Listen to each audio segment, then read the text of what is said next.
is being held at a time when the basic tenets of our Constitution are facing a series of threats from the people who are at the helm of affairs at the center.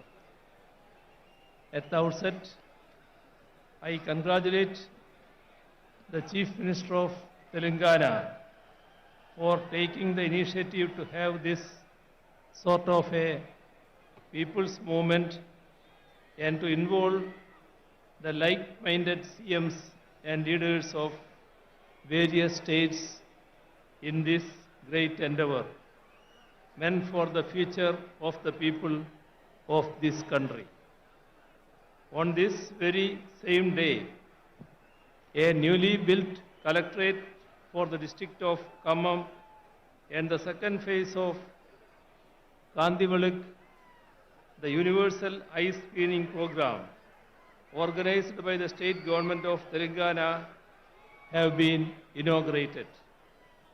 This needs special mention because through them, at one stroke itself, the state government is improving governance as well as public services so as to better the lives of the people of Telangana. Let me state that Kerala and its people are with the state government of Telangana in all their pro-people initiatives. I have come to understand that decentralization of governance has been a hallmark of KCR Garu's administration.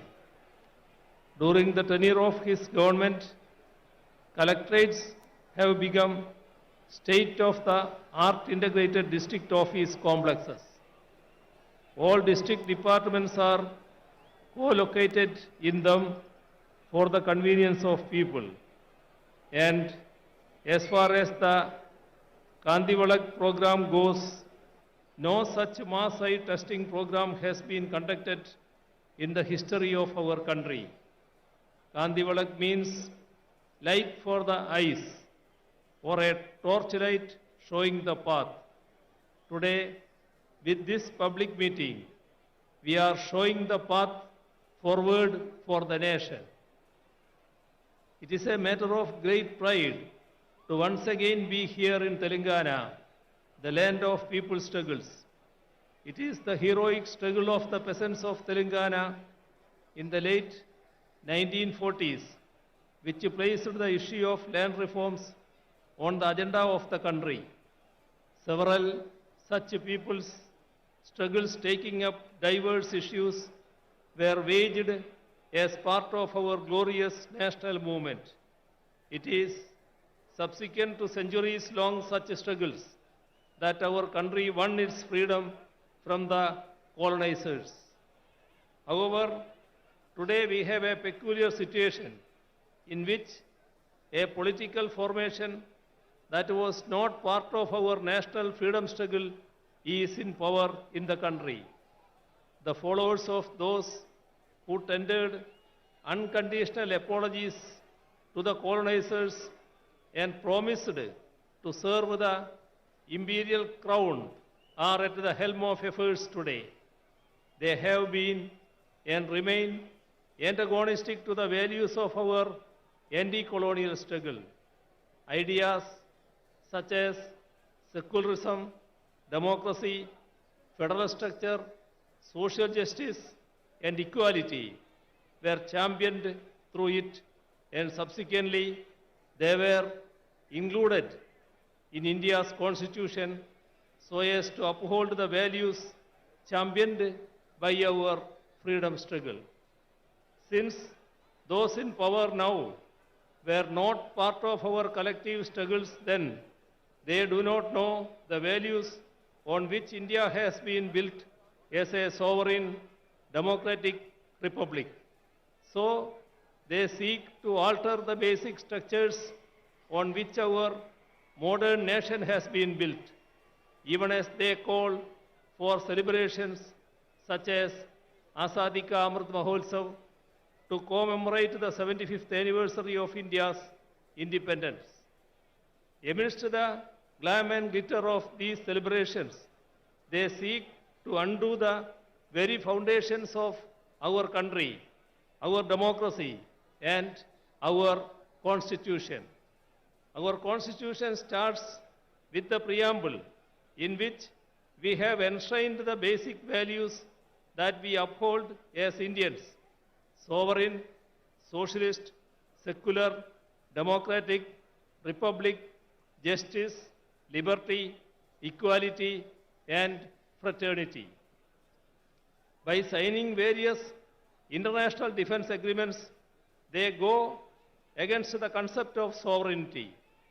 By allowing the concentration of wealth through consistent appeasement of corporates, they go against the concept of socialism. By seeking to replace parliamentary democracy with presidential form of governance, they go against the concept of democracy. By enacting laws which divide the people on communal lines, as in the case of the Citizenship Amendment Act, they thwart the concept of secularism.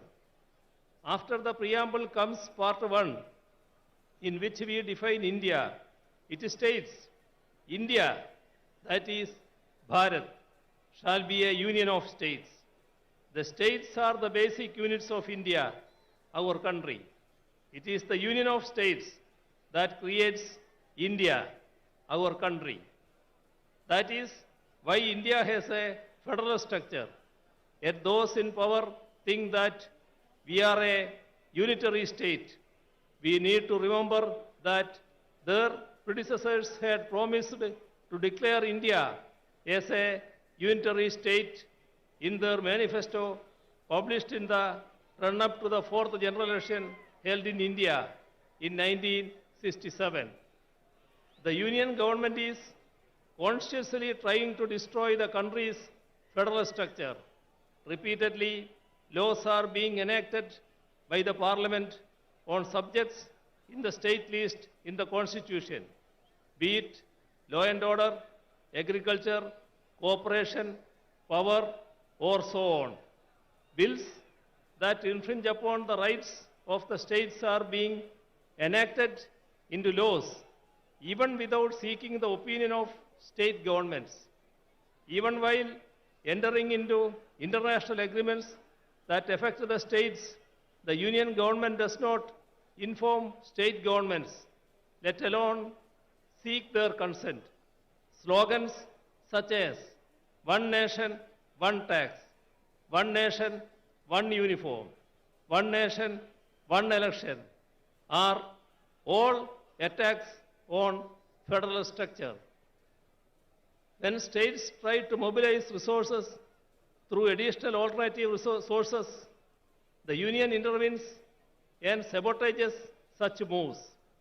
On the one hand, the right to avail loan is curbed, and on the other, the additional resources are sealed. Along with this, the funds that are made available to the state by the Constitution too are denied. Such attacks are most acute in the states that are ruled by governments that are opposed to the BJP-RSS campaign ruling the union. We are seeing it in Telangana as well as in Kerala. Attacks against the states' rights and powers are being carried out even by politically misusing the office of governor. Widespread efforts are on to take control of the higher education sector through the governors in their capacity as chancellors. Assent to legislations that have been enacted by the state legislatures are being withheld. Such affronts on the supremacy of state legislatures weaken not just our federal structure, but even our democracy too. Democracy should be protected if the values that we fought for are to be secured. We do not have any option but to resist these moves more unitedly. The weakening of our parliamentary democracy is evident in the way in which our parliamentary norms and precedents are being bulldozed. Bills are being passed without adequate discussions or calling for division in the parliament, and this weakens our parliamentary democracy. All ethics and norms of democracy are being violated. Governments that have come to power in the states by winning a majority in the assembly elections are being toppled through horse trading. Such unethical efforts to form governments in the states weaken the very foundations of our democracy, which is based on a multi-party system. Such a multi-party system is essential if we are to preserve and promote our diversities while remaining united as one. Unity in diversity is the most cherished of India's ideals. It is what has defined us as a nation right from the days of our freedom struggle.